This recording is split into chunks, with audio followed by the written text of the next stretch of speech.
Today on Boring Gear Reviews, we have an awesome new pedal from a rad new company. This is the Bokonon from Other Pedals. So Other Pedals is owned and operated by the brilliant wizards of Zero G IOD. And they're coming out of the gate hard with this really awesome distortion pedal. I'd kind of consider this to be like a hybrid between distortion and fuzz in a really, really cool and usable way. So let's get into the controls. First up, we have high, and this will be a high cut. So the more clockwise you turn it, the more high end you're hearing, and then counterclockwise, you're gonna roll that high end back. The balance and voicing of this is really, really great.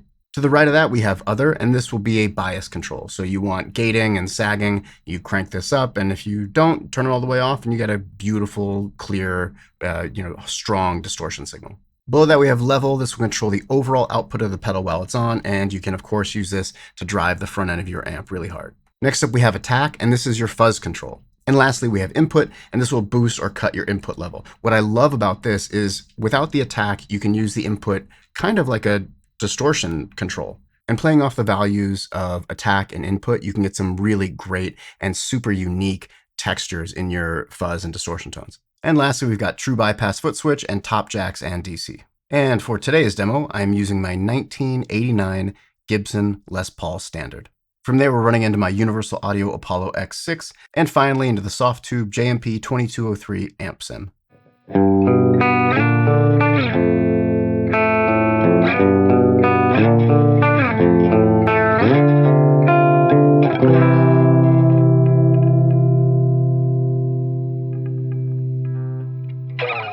Okay, first clip, we're going to go for a low gain tone. Pause for settings. The thing that struck me right away with the Bokonon is how kind of textured it is. There's always this kind of warmth and grittiness and thickness and body to it. I particularly love that when ringing out bigger chords. It gets so complex and rich harmonically that it's just such a joy to hear. And we're also going to be running that into the Black Skycraft Sunbros. This is an outstanding spring reverb. I do have a full demo of it that you can check out. So yeah, just bathe in the glorious texture of this pedal and enjoy.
All right, next up, we're going super, super heavy. The RB, the settings. So of course, with everything max, we're getting a big, thick, hairy gain tone. We're getting like maximum gating, tons of compression. What I love about that is if your input signal, the pick attack is aggressive, it'll squash down. It like clamps down really aggressively and then slowly opens up with this bloom. So there's a part in this clip where as I'm doing it at the beginning of every chord, it sounds like kind of like an auto filter, like a resonant thing where it's like blooming with every initial chord. It's so rad. The way the thickness of the fuzz is kind of warm in the low end and like a little clangy, or I don't know, there's like a quality in the high end that I couldn't quite, I'm struggling to articulate it well, obviously. But this balance of like a very thick, warm, round, kind of pummeling low end and this clang in the top end just goes so beautifully together.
And lastly, we're going to pair the Bokonon with a silicone boost from Electro Foods. So we're going to have the Rad Sickness going first, and this will provide a lot of kind of clang and brightness, which is cool because we're going to have the Bokonon set pretty dark. So you can hear how well it pairs with other drive pedals and boosts. There's this gorgeous blend of these two. So the first section will be very bright, still aggressive, but very bright, a lot of clang. And then I'm going to turn off the Rad Sickness, and it'll just be the Bokonon. And I'm going to start with my volume rolled back, and it is super doomy, but still very punchy. What I don't want when I roll the volume back on a fuzz is to kind of lose the attack, and you definitely do not here. Then I'll roll the volume back up and play with just the Bokonon, and it's so thick and heavy, and there's like a weight to it. Tremendous sound. I love it. Enjoy.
And that is a wrap on the Other Pedals Bokonon. It's exciting to find new and interesting ways that people are designing fuzz and distortion circuits. How simple this is, how quickly you can dial in an awesome sound, how huge and kind of crushing it sounds, and also how beautiful, even when it's very dirty, is like really, really strong points of this pedal. It's extra cool. It looks amazing. I love this color. I love the artwork. It's a great company. Obviously, if you're familiar with the 0G IOD stuff, you know how good they are. So, no exception here. Everything just feels elevated. It feels more polished. It feels just kind of more focused. And it's just such a musical fuzz. Yeah, I dig it. If you like it too, click the links in the description below. Everything's down there. You can check everything else I'm using too. If you like the content, don't forget to subscribe, like, share, notification bell, all of that stuff. Follow me on Instagram too. I'm over there at Boring Gear Reviews and TikTok. Thanks again, and until next time, peace.